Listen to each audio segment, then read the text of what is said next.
The board of directors and the management of a company play different roles in the preparation of an annual general meeting.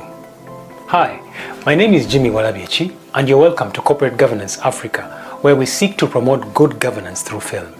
In this video, we consider the role of the board of directors and the role of the management of a business in the preparation of an annual general meeting, or an AGM.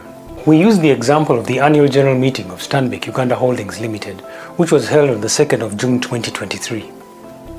Taking a close look at these roles are extremely important because understanding the different roles creates the right environment under which there is coherence in the preparation for a successful AGM. And it avoids unnecessary conflicts because everyone understands their responsibilities and their duties. First, we give a brief overview of Stanbic Uganda Holdings Limited.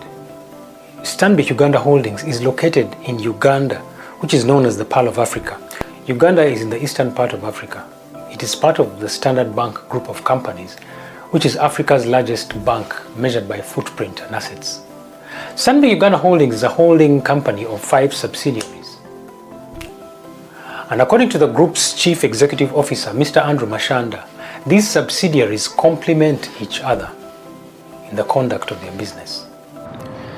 No, I think what you see in our ecosystem as Stanbic Uganda is businesses that complement each other.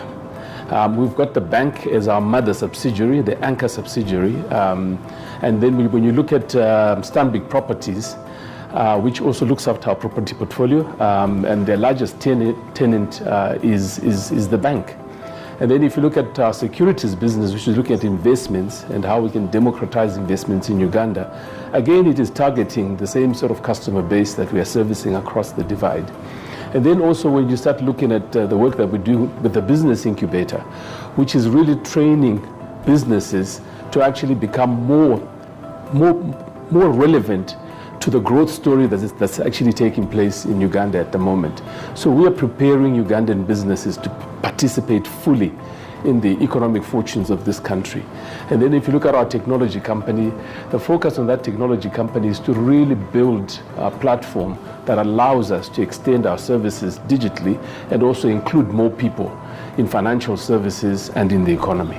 Stanbic Uganda Holdings has over 20,000 shareholders, and it is these shareholders who are invited to attend the AGM. But what is an annual general meeting?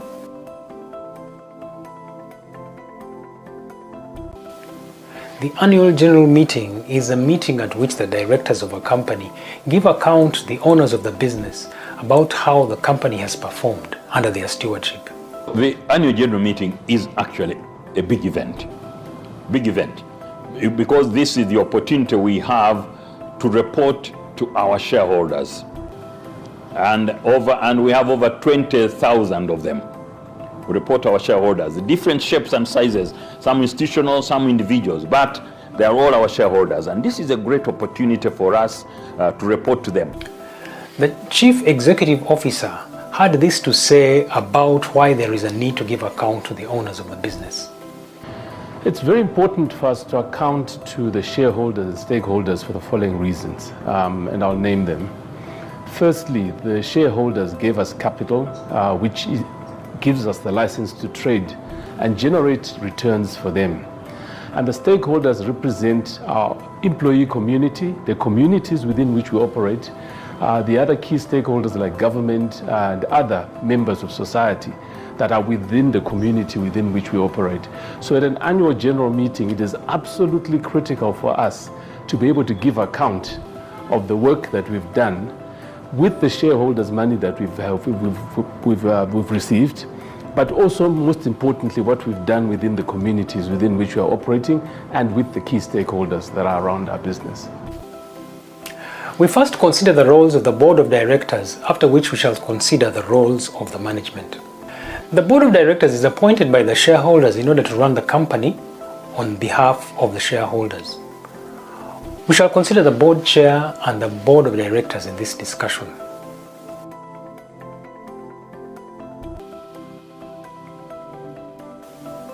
Concerning the board chair, their role is to give leadership to the board of directors of Stanbic Bank. The chairman is like the captain. First of all, and you as a chairman, you are first and foremost a board member. So you have responsibilities as a board member. However, like every organization, every team, be it a family and so on, you need a leader. And therefore, the chairman is the leader of that team of the board of directors. So generally, what is the role? And I like Patrick Dunn. I like Patrick Dunn, and he has written a nice book called Boards. And Patrick Dunn says, what you've got to ensure, you the chair and the board, that the organization which you are chairing, the company which you are chairing, has the right strategy, has the right resources, and has the right governance. Part of the board chair's role in the oversight of good governance is to rally the board collectively to meet their obligations related to the annual general meeting.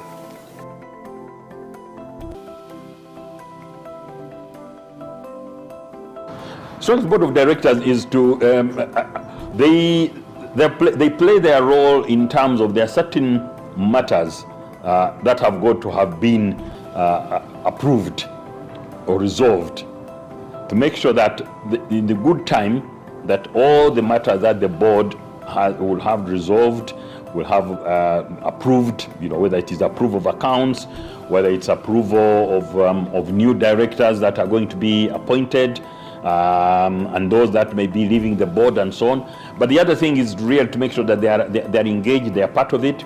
We encourage all of them to come and attend the annual general meeting, and that the messaging is very clear. We have meetings before the actual general meeting, a pre-meeting, just final touches. The directors of the business give accountability to the shareholders through an annual report. And in the annual report, there is information that includes the financial information and other vital information concerning the company.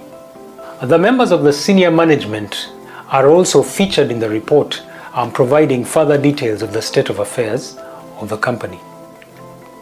The board of directors delegates the day-to-day running of the company to the management. We now consider the role of the key members of management in the preparation of the annual general meeting, starting with the chief executive officer of the group.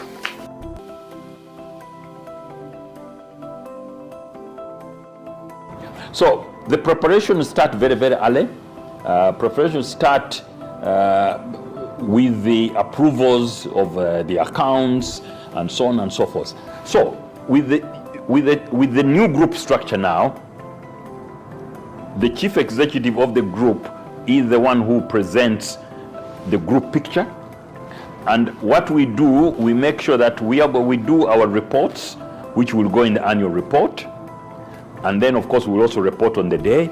We make sure that we are reconciled, we are speaking the same language, we have agreed on what is going to be our area of emphasis. There are certain statutory things that the company secretary will help us with, which have got to be done. You've got to approve accounts, you've got to approve, you've got to appoint auditors, you've got to do that type of thing. But what is the message are we going to send out? And how are we reconciling? What happened last year? What did the shareholders raise during the annual general meeting? Have all these been addressed? What opportunities are we giving shareholders to ask questions? How are we going to address that? So we sit down with the chief executive, in our case here, Andrew Mashanda, of the holding company, to make sure that we have the same message. It is a consistent message. It is not overlapping. We are not saying the same thing over and over again, or what my speech or my remarks or my report is not doing that. And then we, make sure that we have a very good annual report that communicates, because it is meant to communicate in a simple, understandable language, but get all the messages across. Message about performance, message about governance, message about the corporate social responsibility work that we do, and these days a message about our role in ESG, environmental, social and governance, that we prepare ourselves for that. Then of course, the chief executive has got to make sure that the facilities, the arrangements and so on are done with the team and with the company secretary. Indeed, the chief executive of the group gives his own input in the annual report, including the reasons for the good reported performance.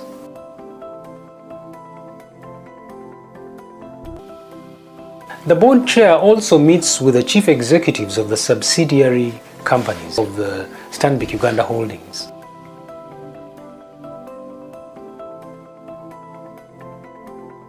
We have an engagement, both the CEO of the holding company and the CEO of the bank, to make sure that the reporting, the arrangements, the performance is well presented, because it's the bulk. Now that we have other subsidiaries, we because we get reports from them and so on, so we have to engage, not to the same extent, but make sure that what are their ideas about the future and so on. Because it's all incorporated in the report.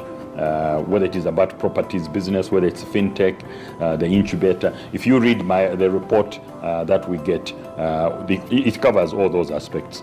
It is to engage that we are all, important thing, we are all sending the same message, because we have the same values, we have the same mission, we have the same purpose, but also questions which come at the annual general meeting. Some of them are not real about shareholding and so on, are about the performance of the business. You know, somebody will come and complain about a branch or something else. Therefore, with the chief executive, we got to make sure, we, chief executive of the bank, that we anticipate. We say, what is the messaging? What are we anticipating? What are those questions that are likely to come, and how are we going to address them? And they too give an account to the shareholders in the annual report.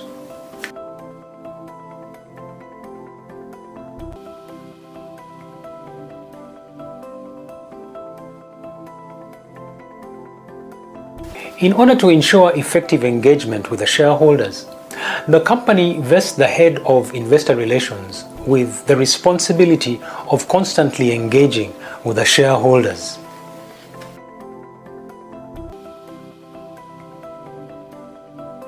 There is a person in charge of investor relations here.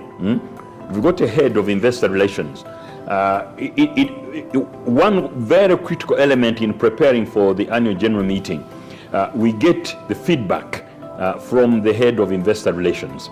Now here it is Sophie here who does that, so that, because remember that when we release our results, we also have an investors briefing when we announce the results. But we also would like to know, as a chair and chief executives, what's happening in the investor side. What is the investor relations? What are investors looking at? How are investors seeing us, and so on? Of course, we do surveys and so on and so forth. So that is also an engagement we have, so that when we go to our shareholders, we have this package, and we who are in the chair, who are sitting or addressing or making comments, are all we know the environment and the circumstances. That's very important. But who prepares the financial information?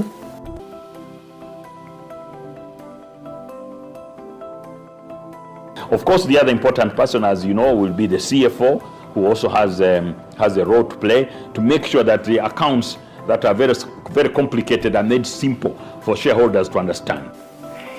Indeed, the financial information features prominently in the annual report, so that the shareholders can evaluate the company's financial performance by checking on the numbers.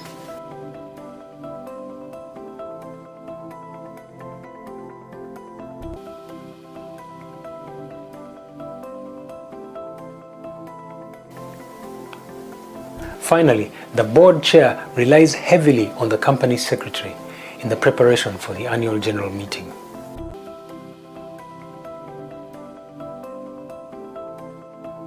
But among all this is the company secretary, who is at the center of the annual general meeting. Like the company secretary at the center of the board meeting, but at the annual general meeting, company secretary is at the center of this. First of all, there is the legal and regulatory requirements.